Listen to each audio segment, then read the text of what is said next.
Méfiez-vous des connexions.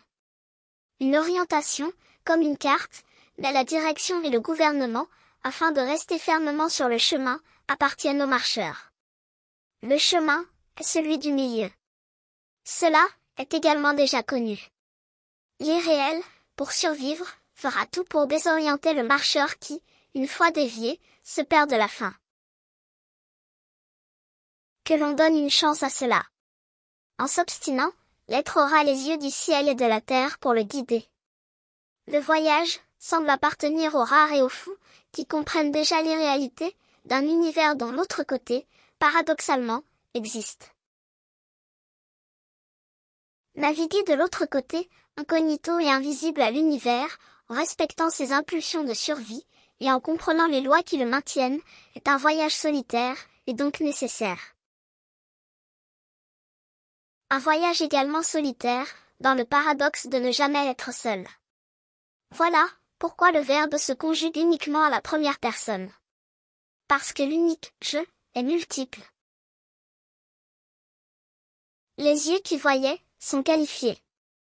Les oreilles qui entendaient sont qualifiées. Les sens qui ressentaient sont qualifiés. L'empire fermé a une entrée ouverte. Le roi est réel. Les indices sur le chemin sont là pour vous mener au bon endroit. Il faut savoir lire les textes, avec les yeux de celui qui les a écrits.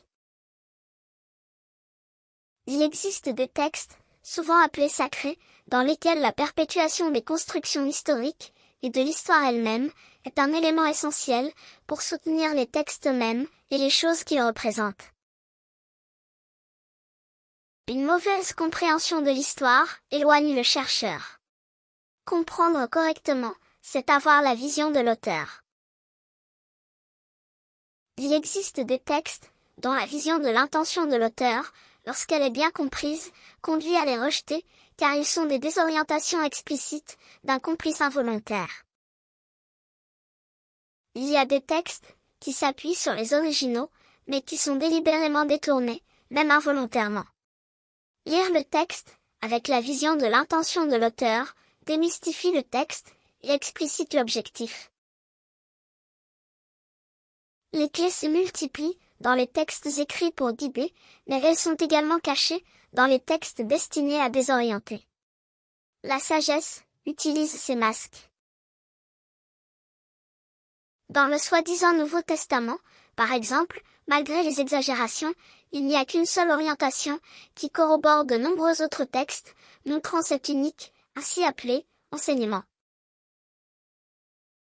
La bouche du personnage parle, mais l'information à transmettre provient d'un auteur très bien informé et bien intentionné.